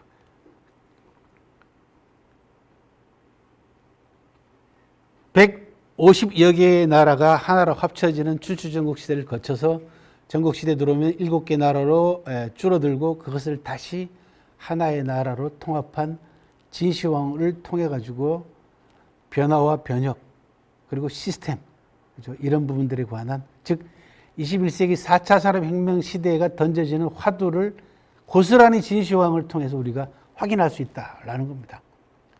그 당시로는 진시황은 세계화죠, 그죠? 춘추시대 초기까지만 해도 약 150개 나라가 존재했습니다. 이것을 하나로 통일함으로써 하나의 제국을 중심으로 하는 세계화를 추진했던 그런 사람이 바로 진시황이다. 그런데 어떻게 됐습니까? 진시황이 모든 것을 얻고자 했던 한 권력자, 책도 많이 읽은 사람입니다. 한비라는 사람이 쓴 한비자라는, 즉 법과 사상을 대표하는 한비자라는 책을 읽고는요, 진시황이 뭐라 그랬냐 하면, 이 사람이 어떤 사람인지 내가 한 번만이라도 만나볼 수만 있으면 죽어도 여한이 없겠다라고 얘기할 만큼 책을 굉장히 깊이 있게 읽은 사람입니다. 아주 어렸을 때부터 책을 많이 읽었던 사람이고, 하루에 검토해야 될 문서량을 그 당시로는 뭐 페이지 수가 아니니까요, 주간이나 목간에다 썼기 때문에 양으로 저울에 답니다. 그러면 주간 하나에 대체로 글자가 몇 글자 들어가는 건 있으니까, 그리고 그 주간이 양을 따져야 되죠. 그러면은 대개 오늘날 여기 책 몇 권짜리 되겠다 나오는 모양이죠. 그래서 주간을 저울로 달아가지고 무게를 달아가지고 하루에 검토해야 될 주간의 양을 정해놓고 다 읽지 않으면은 잠도 자지 않고 먹지도 않았던 사람입니다. 일 중독자입니다. 그리고 통일된 자기의 제국을 5번이나 천하 순시를 다녔던 사람입니다. 하지만 어떻게 됐습니까? 기원전 221년에 천하를 통일했습니다. 39에 천하를 통일했습니다. 정말 멋진 나이죠, 그죠? 40이 안 돼서 천하를 통일했습니다. 그리고는 11년 만에 세상을 떠납니다. 50세 세상을 떠납니다. 온 세상을 다 가지고자 했던, 모든 것을 얻고자 했던 이 권력자도 결국 죽음은 피해가지 못했습니다. 40이 넘어가면서부터 몸에 이상이 생긴 것을 직감을 하고는요, 이 무한 권력을 가진 권력자가 정말 엉뚱한 길로 빠져듭니다. 뭘로 빠져드느냐? 미신으로 빠져듭니다. 자기가 없는 통일 제국은 이 사람은 상상하기도 싫어합니다. 그리고 진시황이 제일 기피했던 게 뭐냐 그러면 죽을 사자입니다. 기록에 따르면은 누구든지 옆에서 죽는 얘기 나오면은 심지어 심하면은 처형까지 시켰습니다. 죽기 싫어한 거죠. 영생을 추구했습니다. 오늘날 4차 산업혁명 시대에 그런 얘기 많이 하지 않습니까? 인간의 수명 문제 얘기 나오고 어쩌면은 모든 장기가 교체가 돼가지고 인간이 영생할 수도 있을지 모른다. 별의별 상상력이 다 동원되고 있는 상황이지 그렇지 않습니까? 그런데 2200년 전에 진시황은 이미 영생을 추구합니다. 놀랍게도 영원히 살고자 했습니다. 그런데도 그 죽음을 피해가지 못했죠. 점점 나빠지는 건강 때문에 진시황이 첫 번째 취한 건 뭐냐 그러면 약물 중독입니다. 도사들을 시켜가지고 환약이라는 걸 만들어서, 이 환약 속에는 오늘날로 얘기하면 스테로이드 성분이 많이 들어가 있는 것 같아요. 수은 성분도 들어가 있다고 얘기합니다, 전문가들은.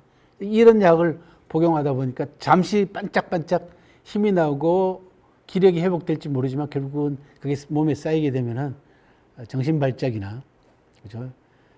심장의 질환 같은 게 생긴다고 합니다. 갑작스럽게 뇌졸중이나 이런 부분들도 또 부작용이 일어나죠. 그리고는 방사들을 시켜가지고 신선을 찾아다니게 합니다. 불로장생초 이런 거 찾는 거죠. 여러분들 아실런가 모르겠습니다만 진시황하고 우리나라하고도 관계가 있습니다. 참고로 말씀을 드립니다. 진시황을 오늘날로 얘기하면은 등쳐먹은 방사가 있습니다. 진시황이 하도 방사들한테 불로장생을 구하고 뭐 신선을 찾아다니고 하니까 서불 또는 서복이라고도 합니다. 요 이름을 가진 방사가 진시황을 꼬드겨 가지고 진시황한테 사기를 칩니다. 그래서 큰 배를 하나 만들어서요. 어린 남자애 여자애들 3,000명을 데리고 신선을 찾으러 간다고 배를 타고 오늘날로 중국에 가면 진황도라고 하는 곳이 있습니다. 그 황구를 떠나서 나가서 안 돌아옵니다. 어디를 갔는지 알 수가 없죠. 근데 이런 이야기가 나중에 전설화돼 가지고 우리나라에는 우리나라로 왔다라고 하는 전설이 있습니다. 진시황, 서복이 배를 타고 동남동녀를 데리고 우리나라에 와가지고 우리나라에서 거처하다가 살다가 죽었다. 또는 우리나라를 거쳐갔다. 뭐 이런 이야기도 있습니다. 거기가 어디냐? 제주도라는 겁니다. 여러분들이 제주도 가서 보시면은 정방폭포라고 있죠. 그죠? 정방폭포 뒤에 가면은 서복 기념관이라고 있습니다. 잘 만들어 놨습니다. 그 일본에도 있습니다. 일본은 자기네 나라로 왔다고 얘기를 합니다. 일본도 가면은 서복 기념관이 있습니다. 그래서 한 권력자의 영생을 갈망했던 한 권력자의 역사 행적이 우리나라나 일본에까지 전설로 남아가지고 전해지는 그런 재미난 또 씁쓸하면서도 재미난 그런 이야기였습니다. 결과적으로 진시황은요, 방사들에게 기만만 당한 채 50세 때 천하 순시에 나섰다가 갑자기 쓰러져서 일어나지 못하고 세상을 떠났습니다. 바로 그 진시황을 묻은 무덤이 아까 보셨던 진시황릉이고 제일 처음에 소개해 드렸던 무덤에 대한 상세한 기록입니다. 진시황은 영생을 얻지 못했습니다만은 진시황이 남겨놓은 무덤 그리고 상마천이 남겨놓은 기록은 영생을 얻고 있습니다. 많은 사람들의 상상력을 자극하고 처음 말씀드린 대로 미이라 3라고 하는 SF 영화로 만들어지기도 하고 그죠? 소설로도 나오고 드라마도 나오고 있습니다. 이게 인간이 살아온 흔적, 자치, 인간의 기록이 미래 사람들에게 영감을 주고 통찰력을 주고 반성할 기회를 줄 수 있다. 그것이 기록입니다. 그게 역사고 고전도 마찬가지고 그게 인문학입니다. 죽음과 싸우려 했던 한 무모한 인간, 그죠? 허망하게 죽습니다. 사후세계에도 집착을 합니다. 병마용객 아시죠, 여러분? 그죠? 병마용객 많은 분들이 가보셨을 것이고, 텔레비전에서도 많이 나오죠. 바로 그 병마용객이 진시황 무덤은 아닙니다. 흔히들 일반 분들이 병마용객을 갔다 오셔가지고 진시황 무덤이라고 착각하시는 분들이 많은데, 진시황 무덤에서 약 1.5km 정도 떨어져 있는 진시황의 사후세계를 지키는 진나라 군단들이라고 하는 것이 전문가들의 공통된 견해 가운데 하나입니다. 아마 진시황이 생전에 병마용객은 만들어졌을 가능성이 커 보입니다. 왜? 죽고 난 다음에도 나를 지켜달라는 거죠. 나와 진나라라고 하는 이 제국을 너희들이 호위해라 라는 거죠. 그래서 지금까지 약 8,000개의 사람의 모습, 즉 사람 크기하고 똑같은 크기를 가지고 있고 다 다른 얼굴을 하고 있는 8,000개의 진나라 병사들의 모습이 흙으로 구운 인형들이 현재까지 출토가 됐습니다. 1호갱, 2호갱, 3호갱, 그 다음에 만들다 만 4호갱이 있습니다. 4호갱은 만들다 말았기 때문에 폐기된 상태고요. 1호갱, 2호갱, 3호갱이 남아가지고 수많은 관광객들이 현재 관람을 하고 있습니다. 영생을 추구하고자 했던, 죽음과 싸우고자 했던 한 무모한 인간의 사후세계를 여러분들이 병마용객을 통해서 보실 수가 있습니다.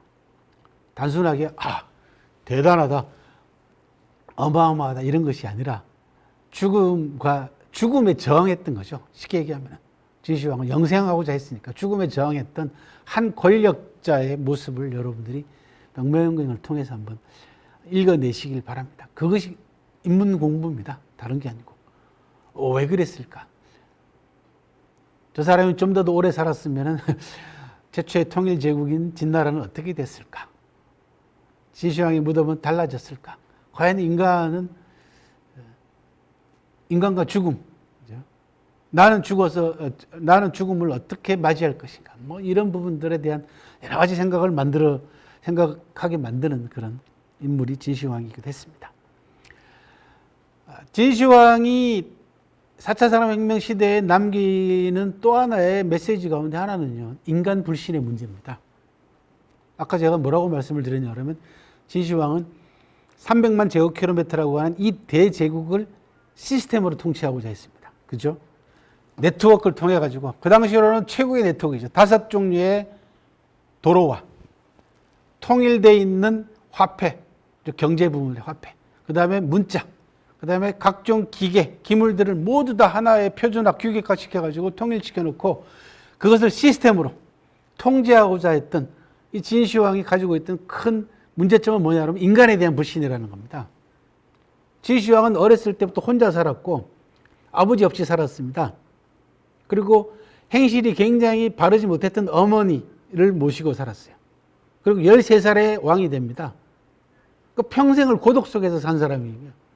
진시황이 21세기 인간들에게 던져주는 메시지가 의외로 많습니다. 왜? 21세기 우리 인간들도 굉장히 고독합니다. 많은 사람들과 접하고 있지만은 사실상 깊이 있는 인간관계보다는 거의 표면적인 인간관계, 특히 SNS를 통해 가지고 그죠? 접촉이 아닌 비접촉, 그죠? 그 코로나 때문에 비대면 이런 부분들은 점점 시간이 흐를수록 인간의 고독, 외로움 이런 부분들을 굉장히 강하게 느끼게 만들 겁니다, 아마. 진시황이 2200년 전에 그렇게 살았습니다. 굉장히 고독하게 살았던 사람입니다. 그러다 보니까 사람에 대한 신뢰감이 그만큼 떨어집니다. 관계 형성이 덜 돼 있던 사람이니까. 그리고 머리는 대단히 좋습니다. 천재입니다. 저는 천재라고 봅니다, 이 사람을. 그 모든 시스템이 진시황 머릿속에 나옵니다. 그리고 그 시스템을 통제하면 영원히 이 제국이 돌아갈 거라고 생각을 한 거죠. 시스템 만능주의죠. 즉 인간에 대한 불신이죠. SF 영화에서 가장 많이 다루고 있는 주제 가운데 하나도 그거 아닙니까? 기계로 모든 걸 다 할 수 있다는 거죠. 시스템으로 모든 걸 다 돌아가게 만들 수 있다는 인간에 대한 불신의 문제죠. 그것이 결국은 나중에 어떻게 됩니까? 늘 대부분 다 그 기계가 파괴되고 그죠. 많은 사람에게 해를 끼치고 많은 사람을 죽게 만들면서 결국은 비극적으로 끝나는 SF 영화들이 얼마나 많습니까? 진시황하고 똑같습니다. 통일된 진나라 제국이 불과 10여 년 만에 무너집니다. SF 영화의 마지막 장면을 떠올리게 만듭니다. 진시황과 진나라는. 인간의 본질에 대한 성찰이 부족했고 인간에 대한 신뢰가 확보되지 못함으로써 최초의 통일 제국이 10여 년 만에 무너지는 그런 모습을 우리가 역사가 생생히 보여주고 있습니다. 4차 산업혁명 시대에 다양한 기계와 인공지능이 보여주고 있는 미래의 세계도 진시황의 모습, 그 세계와 서로 겹쳐져서 보입니다. 제 눈에는. 자, 마무리를 해보겠습니다. 여러분들. 4차 산업혁명 시대에 가장 중요한 화두로 떠오르는 것은 빅데이터입니다. 누가 뭐라 그래도. 누가 얼마나 많은 데이터를 확보하고 있느냐에 따라서 경쟁력이 결정되는 그런 시대가 됐습니다. 여러분들에게 빅데이터 시대에 수동적으로 끌려다니시지 말고 여러분들이 관심을 가지고 있는 분야와 부분에 대한 데이터들을 많이 확보하시기를 권해드립니다. 인간들의 다양한 삶의 자취, 기록물, 역사 이런 것들이 다 이제는 빅데이터가 됩니다. 그걸 가지고 인간이 발명해 놓은, 인간이 만들어 놓은 최첨단 기술과 인공지능을 통해 가지고 여러분들이 분류하고 다양한 방식으로 재구성해서 많은 사람들이 공유할 수 있게끔, 즉 바로 제가 계속 말씀드리지만 그 단계의 인문 정신이 발휘가 돼서 많은 사람들에게 혜택이 들어가고 세상이 조금 더 나은 쪽으로, 좋은 쪽으로 바뀔 수 있도록 여러분들이 그 빅데이터를 활용할 수 있는 휴머니즘, 즉 휴머니스트가 되시라, 그런 말로 오늘 제 강의의 또 하나의 주제에 말씀을 드립니다.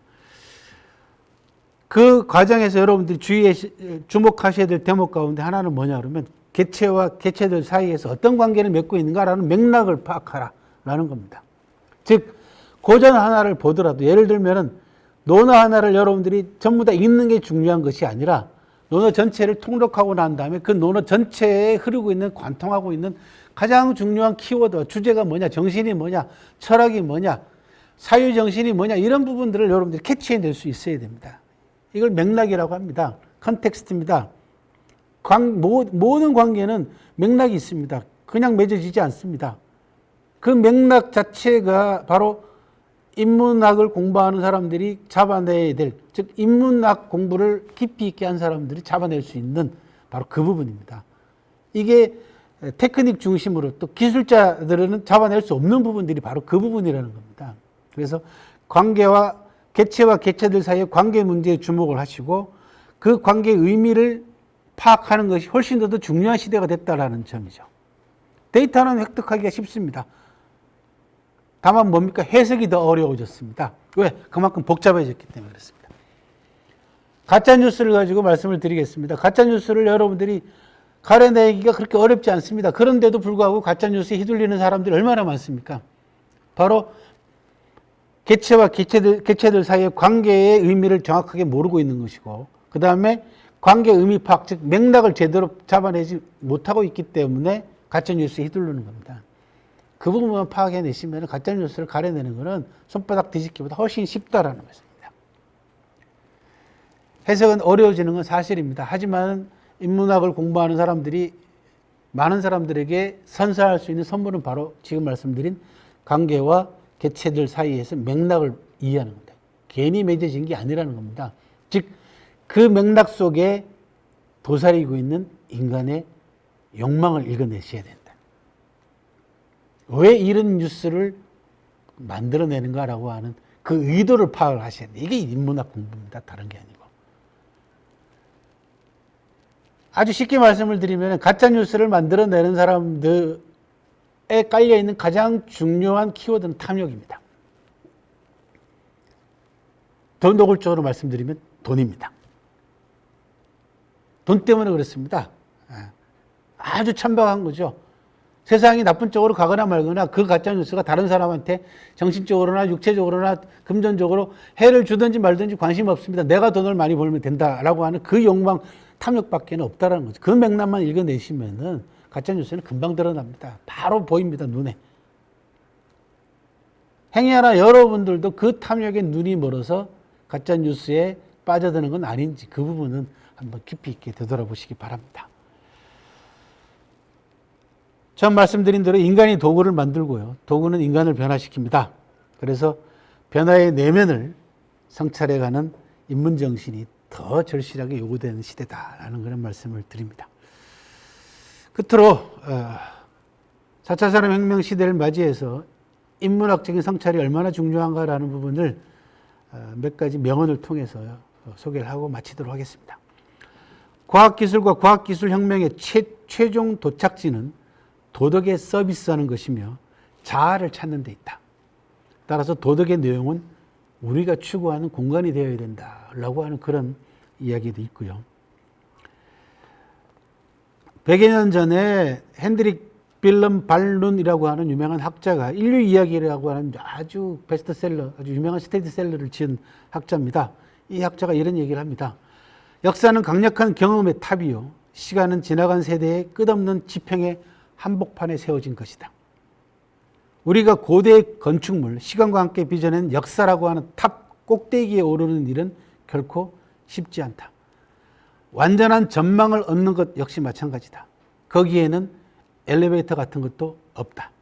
다만 튼튼한 젊은 발만이 그것을 성취해낼 수 있을 뿐이다. 아무리 과학기술이 발전하고 발달하고 기계문명이 눈에 띄게 정말 놀라울 만큼 발전했다 하더라도 인간이 해야 될 과정과 인간이 밟지 않으면 안 되는 단계라는 게 있는 겁니다. 그래서 반론은 뭐라고 얘기합니까? 엘리베이터 같은 건 없다. 인류 역사의 발전과 진보에 있어서는 인간이 반드시 건강한 두 발을 가지고 걸어가야 될 길이 있다는 겁니다.